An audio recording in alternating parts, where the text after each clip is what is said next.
advogadas, o projeto é inconstitucional e viola direitos das mulheres. Temporais voltam a causar transtornos no Rio Grande do Sul no fim de semana. Bruna Sanielli. 19 municípios gaúchos enfrentaram alagamentos, inundações e deslizamentos de barreiras. Termina hoje o prazo dado pelo STF para que o governo de São Paulo se manifeste sobre a implantação de escolas cívico-militares no estado. Dimas Soldi.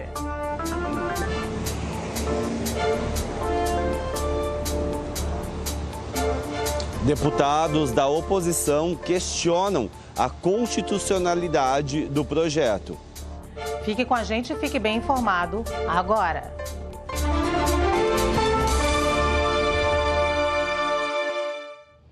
Abrimos a edição de hoje, mais uma vez, indo direto a Brasília, porque hoje uma comissão da Ordem dos Advogados do Brasil, criada para analisar o PL 1904, que equipara o aborto após 22 semanas de gestação a homicídio, emitiu um parecer dizendo que o texto é inconstitucional. Também em Brasília, o Senado Federal discute hoje o tema do aborto. Neste caso, em pauta está um procedimento de interrupção de gestação acima de 22 semanas, que é previsto legalmente, mas que havia sido proibido pelo Conselho Federal de Medicina. No mês passado, o ministro Alexandre de Moraes, do STF, suspendeu essa norma do Conselho Federal de Medicina. Glauco de Queiroz acompanha os debates e tem informações para a gente ao vivo. Oi, Glauco, boa tarde, bem-vindo. Olá, Luciana, boa tarde para você, boa tarde a todos. Olha, essa comissão da OAB, que é formada apenas por mulheres, analisou os aspectos jurídicos do projeto de lei. E a conclusão, como você disse, é que o texto é inconstitucional, já que viola direitos das mulheres. Nesse parecer, as conselheiras classificam o projeto aí como grosseiro e desconexo da realidade. O texto está sendo analisado neste momento pelo Conselho da Ordem e, se aprovado, será encaminhado para o Congresso Nacional.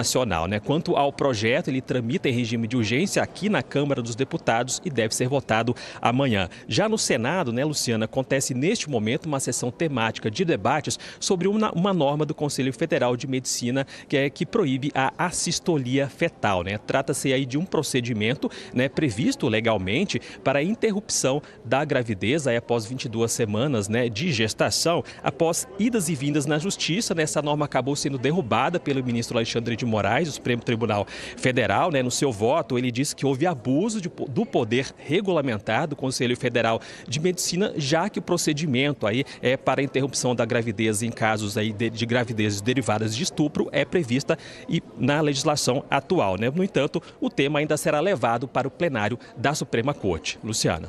Muito obrigada, Glauco.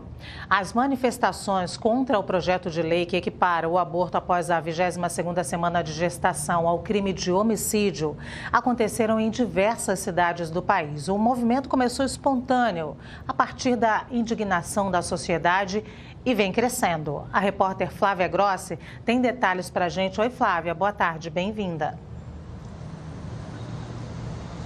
Oi, Luciana, boa tarde para você e para todos. Olha, o protesto aconteceu em pelo menos 8 cidades do país durante o último final de semana contra o PL do aborto, que também vem sendo chamado aí de PL do estupro. No domingo, a manifestação aconteceu em 2 capitais, Vitória e Palmas. No sábado, outras 7 cidades receberam protestos. O maior deles aconteceu na Avenida Paulista, região central de São Paulo, que chegou a ficar parcialmente bloqueada.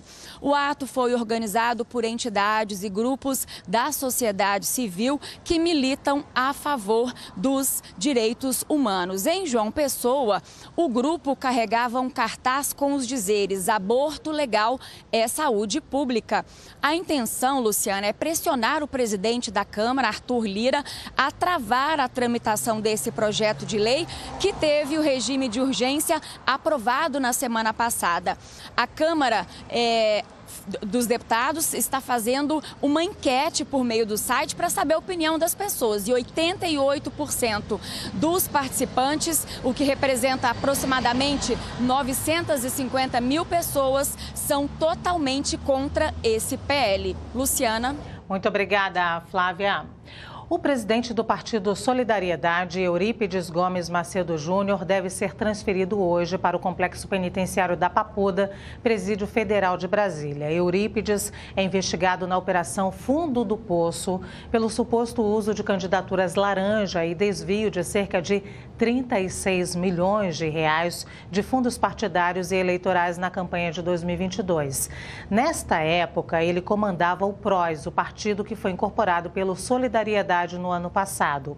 O político se entregou no último sábado à Polícia Federal após ficar 3 dias foragido e passou ontem por audiência de custódia. Na audiência, os advogados pediram que a prisão preventiva dele fosse convertida em domiciliar com o uso de tornozeleira eletrônica, mas a Justiça negou a solicitação.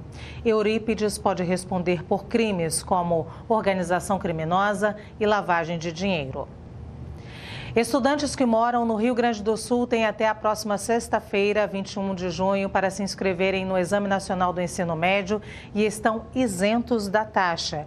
A inscrição pode ser feita no site enem.inep.gov.br/participante. Para o restante do Brasil, as inscrições terminaram na última sexta-feira. Mais de 5 milhões de estudantes se inscreveram. O prazo final para o pagamento da taxa de inscrição é no dia 19 de junho, quarta-feira que vem. A chuva voltou a se intensificar no Rio Grande do Sul neste fim de semana. Famílias de diversas cidades do estado que já haviam perdido tudo nas últimas enchentes voltaram a enfrentar transtornos. Quem tem as informações é a repórter Bruna Sanielli. Oi, Bruna, boa tarde, bem-vinda. Boa tarde, Luciana. Boa tarde a todos.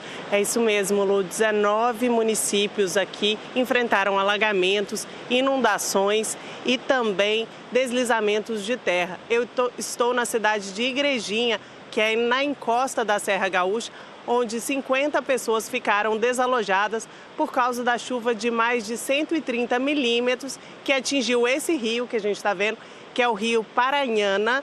E esse rio ele passa pela cidade e vai desaguar no Rio dos Sinos, que depois vai chegar no Guaíba. Foi construído um muro de contenção ali, o que evitou novos transbordamentos. Ontem nós fomos em Eldorado do Sul, que foi uma das cidades mais atingidas, 80% das pessoas chegaram a ficar desalojadas e nós fomos ver aí a possibilidade de novos alagamentos. Vamos acompanhar na reportagem.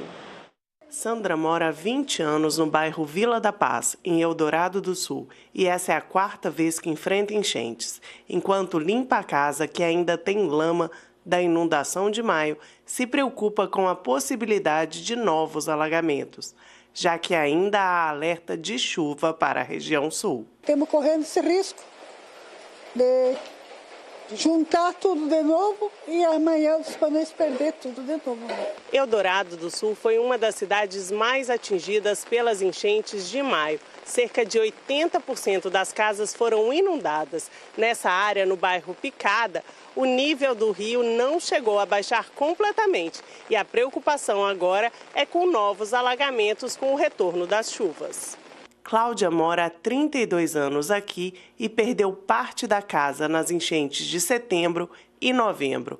Na última, em maio, a água chegou ao telhado da casa e ela teve que ficar um mês em um abrigo com a família. Agora vai ter que recomeçar mais uma vez. Agora a gente está limpando, já arrumamos um pouco aqui à frente, né? Agora a gente está tentando juntar um pouquinho daqui, um pouquinho dali para reconstruir nossa vida. Se tiver que vir água de novo, acho que ela vai vir, né? A gente não vai poder segurar ela, mas Deus está no comando que vai proteger a gente. Em São Luís Gonzaga, no noroeste gaúcho, uma microexplosão climática deixou parte da cidade destruída.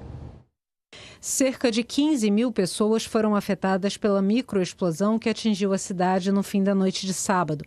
Segundo a Defesa Civil, o fenômeno acontece quando há uma excessiva concentração de água na nuvem, provocada pelo encontro de massas de ar quente e frio. Cenário perfeito para uma tempestade intensa, com raios e ventos fortes, que caem em linha reta sobre uma área entre 4 a 6 quilômetros.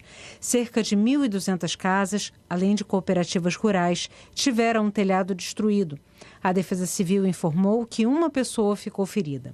Em Dom Pedro de Alcântara, no litoral norte gaúcho, o santuário de Nossa Senhora de Lourdes desabou com um deslizamento de terra. Ninguém ficou ferido. O sul do país continua em alerta por causa da previsão de fortes chuvas, segundo o Instituto Nacional de Meteorologia. Nesta faixa laranja, que compreende o norte do Rio Grande do Sul e grande parte de Santa Catarina, a previsão é de chuvas de até 100 milímetros, ventos intensos e queda de granizo. São 485 municípios em alerta de perigo. Já na faixa amarela, o alerta é de perigo potencial, com chuvas de até 50 milímetros. O assassinato de um brigadista, melhor dizendo, experiente no combate a incêndios no Pantanal, causou comoção no fim de semana. O IBAMA se solidarizou com a morte de Sidney de Oliveira Silva, conhecido como Neném. Ele foi executado no sábado com 2 tiros em Tocantins. Sidney era contratado pelo IBAMA. A repórter Kelly Oliveira tem detalhes para a gente ao vivo de Brasília. Oi, Kelly, boa tarde, bem-vinda. Boa tarde, Luciana, e a todos. Sidney de Oliveira Silva foi morto perto da entrada da casa da irmã dele, na cidade Formoso do Araguaia. A polícia ainda não conseguiu identificar o autor do crime. De acordo com a Secretaria de Segurança Pública, a vítima teria sido atingida por uma espingarda. Os disparos teriam partido de um imóvel abandonado em frente ao local onde Sidney morreu. Em nota, o IBAMA se solidarizou pela morte e disse que Sidney trabalhava como brigadista temporário em combates a incêndios florestais nos últimos anos. Eu conversei com Wallace Lopes, diretor da Associação Nacional de Servidores, da carreira de especialista em meio ambiente. Ele disse que vai pedir que a investigação seja transferida para a Polícia Federal devido à atuação de Sidney na Ilha do Bananal, uma das mais importantes unidades de conservação brasileiras. Vamos ver. Bravo guerreiro ali sobre todas as ilegalidades que aconteciam dentro da ilha, e é claro que isso foi gerando disposições com outras pessoas que também detinham alguns interesses ali dentro da ilha, né? São áreas que estão sendo arrendadas para pessoas de fora da Ilha do Bananal, né? Que a Ilha do Bananal, boa parte dela é terra indígena, e a parte que não é terra indígena é a unidade de conservação, que é o Parque Nacional do Araguaia. Então é uma terra, toda a terra é protegida. Os indígenas alugam esses pastos para retireiros, pessoas de fora, e essas pessoas colocam esse gado ali dentro. O governo federal faz hoje a primeira reunião da Sala de Situação, grupo criado na semana passada, para tratar da prevenção e controle de incêndios no Pantanal. Com a chegada da temporada da seca, a região já bateu este mês o recorde de focos de incêndio nos últimos 22 anos. O problema foi agravado pelo fenômeno El Niño e pelo avanço das mudanças climáticas. A média para junho é de 154 focos, mas desde o início do mês até agora, foram registrados mais de 1.100 incêndios. O recorde anterior era do ano de 2005, quando foram registrados 435 focos. Os dados são do Instituto Nacional de Pesquisas Espaciais. Um outro levantamento do Laboratório de Aplicações de Satélites Ambientais da Universidade Federal do Rio de Janeiro mostra que o Pantanal acumulou de janeiro a junho deste ano uma área queimada superior a 39% ao que foi registrado no mesmo período de 2020, o pior da série histórica, quando a área queimada somou 239 mil hectares. Agora foram 332 mil hectares, mais de 2 vezes o tamanho do município do Rio de Janeiro. Nessa época do ano, uma preocupação constante. Soltar balões pode causar incêndios e é crime ambiental. A pena é de 1 a 3 anos de prisão e o infrator ainda pode ser multado. Mas, no Rio de Janeiro, é como se não existisse lei. Os baloeiros não estão nem aí. A cidade é recordista na soltura de balões. Nenhum outro lugar no país se iguala ao Rio. Só este ano foram registrados 64 balões gigantes nos céus da capital fluminense. E o problema tende a aumentar nesta época do ano com o tempo seco. Além dos riscos de incêndio, os balões também são uma ameaça perigosíssima para os aviões. Por isso, os aeroportos do Rio lançam uma campanha de conscientização para evitar acidentes aéreos. Esperemos que esses criminosos incendiários entendam o recado claro dessa campanha e caiam na real. Soltar balão não tem graça nenhuma, pode matar. Deu para entender? Morreu na noite deste domingo o policial militar Rafael Wolff Grandias, do BOPE, ferido durante uma ação no Complexo da Maré, no Rio, na semana passada. Ele é o segundo agente morto na operação.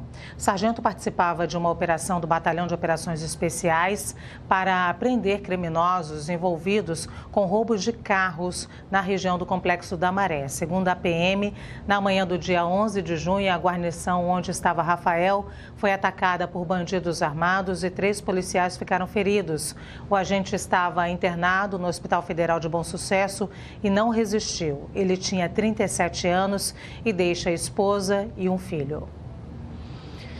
Um levantamento feito pela Defensoria Pública de São Paulo aponta que policiais militares do estado só ligam as câmeras corporais em metade das vezes. O órgão analisou imagens de 40 ocorrências e em metade delas só havia gravação de rotina, sem o acionamento do modo intencional, que grava com som e maior qualidade de imagem. Hoje, as câmeras usadas pela PM paulista gravam de modo ininterrupto, mas em baixa definição e sem áudio. O apontamento da Defensoria vem no momento em que o governo do estado está em processo de contratação de 12 mil novas câmeras para a corporação. O pregão aconteceu na semana passada e a empresa melhor colocada terá agora que apresentar documentação para as etapas de habilitação e análise de amostras. De acordo com o edital, os novos equipamentos poderão ser acionados pelos próprios policiais ou de modo remoto. Termina hoje o prazo dado pelo ministro Gilmar Mendes, do Supremo Tribunal Federal, para que o governo de São Paulo se manifeste sobre a implantação das escolas cívico-militares no estado. A lei aprovada no mês passado teve a constitucionalidade questionada na corte. Repórter Dimas Soldi tem detalhes para a gente ao vivo de São Paulo. Oi, Dimas, boa tarde, bem-vindo. Oi, Luciana. Boa tarde a você, boa tarde a todos. Essa ação foi movida por deputados da oposição ao governador de São Paulo, Tarcísio de Freitas. Eles questionam a constitucionalidade desse projeto das escolas cívico-militares. O caso será julgado pelo ministro Gilmar Mendes depois que receber os pareceres da Procuradoria-Geral da República, da Advocacia-Geral da União e também do governo paulista. Em nota, a Secretaria de Educação de São Paulo informou que vai prestar todos os esclarecimentos ao STF. Disse também que o projeto está em conformidade com a legislação vigente e que a sua adesão é voluntária, sendo definida pela comunidade escolar. O projeto das escolas cívico-militares foi aprovado pela Assembleia Legislativa no mês passado. A proposta é que o governo implante pelo menos 100 escolas desse tipo no estado. Luciana. Muito obrigada, Dimas. A polícia do Rio de Janeiro prendeu em flagrante neste domingo um homem acusado de comandar um esquema de furto de óleo cru da Petrobras. A prisão aconteceu após uma denúncia feita pela Transpetro, subsidiária da Petrobras, responsável pelo transporte de óleo e gás da companhia. O petróleo era desviado por um equipamento clandestino instalado numa fazenda, por onde passam tubulações de uma refinaria. Um grupo de fiscais tinha ido até o local para uma vistoria. Eles foram afugentados por homens armados. A polícia foi acionada e fez o flagrante. 3 caminhões-tanques estavam prontos para partir. Mais de 120 mil litros de petróleo seriam desviados. Participaram da ação agentes das polícias civil e militar. O São João no Nordeste conta com diversos festivais de quadrilhas. Em Mossoró, no Rio Grande do Norte, o mês de junho tem vários dias de apresentação. A reportagem é da URN-TV, emissora da Rede Nacional de Comunicação Pública. A concentração é a chave para manter o foco antes de entrar na arena. O momento da preparação é de extrema importância para esses quadrilheiros. Eles sentem muita apreensão e expectativa antes de iniciar o grande show. Para nós é uma honra estarmos aqui. É um festival de extrema importância e que a gente, se Deus quiser, pretendemos ficar no pódio, com certeza. Os festivais de quadrilha do Nordeste fazem parte da cultura de um povo. E em Mossoró, a competição é um verdadeiro espetáculo de dança e muitas cores. Isso valoriza muito a cultura do nosso povo, porque é uma coisa muito nossa e que nós não devemos deixar isso se perder. As quadrilhas vêm de diversas partes do Rio Grande do Norte e até de outros estados para se apresentar. São meses de preparação, tudo para entregar o melhor resultado. É uma importância imensa, principalmente pelo fato do espetáculo que nós estamos trazendo esse ano, que é a Comparecida do Sertão, trazendo um pouco do sertão de Ariano Suassuna, que a Julinda Sertão tem feito com muita significância.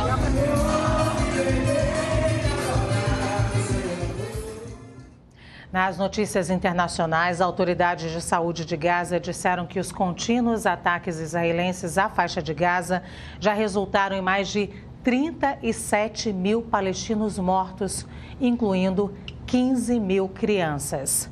Hoje, o primeiro-ministro israelense Benjamin Netanyahu dissolveu o gabinete de guerra.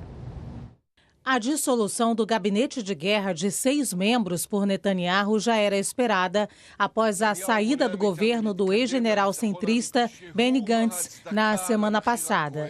Gantz alegou desagrado com a forma como Netanyahu lidou com a guerra.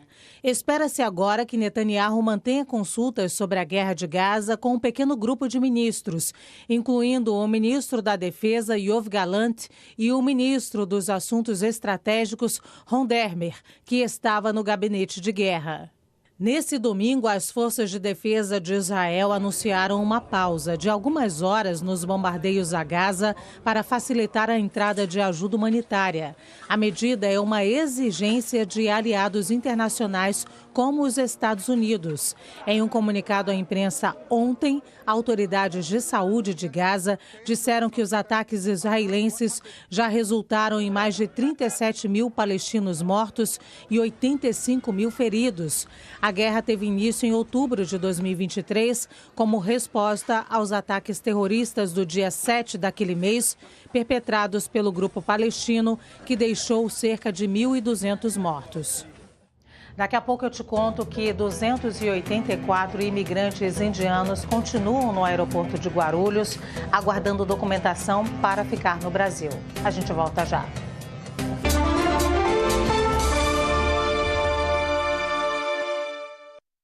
Bom dia!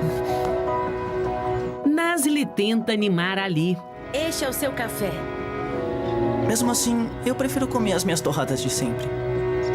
Por isso mesmo, eu fiz do jeitinho que você gosta. Ferman tem um desejo. Mudar toda a nossa rotina para criar uma criança que não é nossa. O que eu quero, Belisa? Eu quero ter um filho. Um milagre. Médico assassino. Ali, você não é um assassino. Hoje, 8 da noite.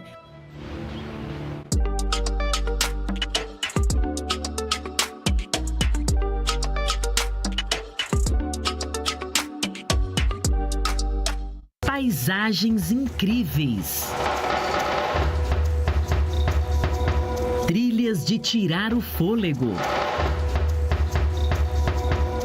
A riqueza da nossa diversidade e muito conhecimento. A gente está dentro de um dos mais importantes sítios arqueológicos do Brasil. A gente pode afirmar com toda certeza que há 12 mil anos já tinha gente vivendo por aqui. Terra Brasil, de segunda a sexta, 3h30 da tarde.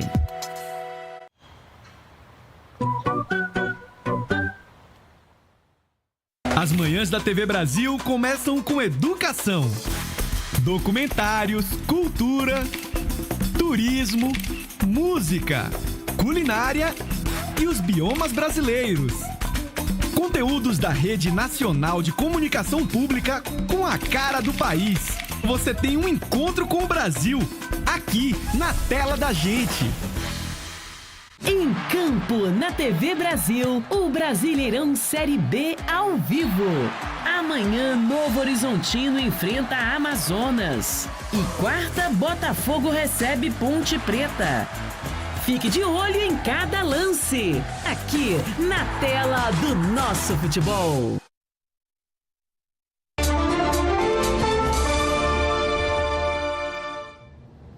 Estamos de volta para te dizer que a situação de imigrantes indianos retidos no Aeroporto Internacional de São Paulo, em Guarulhos, ainda preocupa.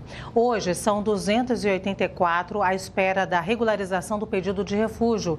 Isso porque o sistema da Polícia Federal não está dando conta da demanda fora do comum. Quem volta agora para atualizar essa informação para a gente é o repórter Dimas Soldi. Dimas.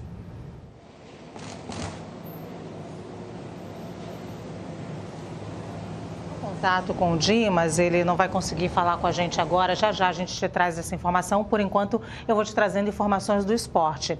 Na Série B, a liderança é do América Mineiro, que venceu o CRB no sábado e ontem 4 jogos movimentaram a rodada. O Brusque, que está na zona do rebaixamento, ganhou do Ceará por 1-0. O Ceará está em 9º. O Sport ganhou do Mirassol 1-0 e está em 3º. E o Mirassol é o 6º. Vamos ver os gols dos jogos que a TV Brasil mostrou ao vivo. O Curitiba saiu na frente do Goiás em Goiânia com Matheus Friso. Luiz Henrique empatou 1-1. O Goiás está em 4º, Curitiba em 8º. Em Ribeirão Preto, Jean Vitor bateu falta e mandou no ângulo. Placar final, Botafogo de Ribeirão Preto 1, Vila Nova 0. O Botafogo é o 16º, o Vila o 10º. E hoje tem mais Série B ao vivo na TV Brasil. Chapecoense e Operário jogam em Chapecó. A transmissão ao vivo começa às 8h45 e a bola rola às 9 da noite pelo horário de Brasília, então não perca. O Botafogo está de volta à liderança da Série A do Campeonato Brasileiro. Jogando em Cariacica, no Espírito Santo, o Botafogo fez 1-0 no Grêmio com Cuiabano. O empate veio com Gustavo Nunes. Júnior Santos fez o gol da vitória e da liderança do Botafogo, 2-1. O Grêmio está em 17º na zona do rebaixamento. Na Arena da Baixada, Fernandinho abriu o placar de pênalti para o Atlético aos 46 do segundo tempo. E o Flamengo foi buscar o empate com Everton Araújo aos 53. 1-1. O Flamengo está em 2º e o Atlético em 4º. O terceiro colocado é o Bahia, que começou perdendo para o Criciúma por 2-0, mas buscou o empate com gols de Everaldo e Caio Alexandre, 2-2. O Criciúma está na zona de rebaixamento em 18º. Empate em 2-2 também no clássico entre Corinthians e São Paulo. Todos os gols saíram no primeiro tempo. O Corinthians é o 16º colocado, o São Paulo o 5º. O Cuiabá deixou a zona do rebaixamento com uma goleada de 5-0 sobre o Fortaleza. No intervalo, o jogo já estava 4-0. O Cuiabá é o 14º, o Fortaleza o 12º. O Vitória segue na lanterna, mas pela primeira vez saiu de campo com 3 pontos. 2-1 no Internacional no Barradão. O Inter ocupa a 10ª posição. Antes de encerrar, vamos voltar a falar com o Dimas Soldi, que fala sobre a questão dos imigrantes indianos retidos no aeroporto internacional de Guarulhos. Agora sim, né, Dimas? Agora sim, Luciano, olha, segundo informações da Polícia Federal, são 284 pessoas que estão em uma área restrita do aeroporto de Guarulhos. Ainda segundo a Polícia Federal, enquanto essas pessoas não podem desembarcar no Brasil, a responsabilidade pela manutenção e auxílio a essas pessoas é das companhias aéreas. De acordo com o Ministério Público Federal, eles aguardam para formalizar um pedido de refúgio, mas a plataforma por onde esse pedido é feito tem apresentado falhas. Luciana. Muito obrigada, Dimas. E assim a gente encerra essa edição do Repórter Brasil. Eu te espero aqui amanhã, à 1 da tarde, em ponto. Tchau.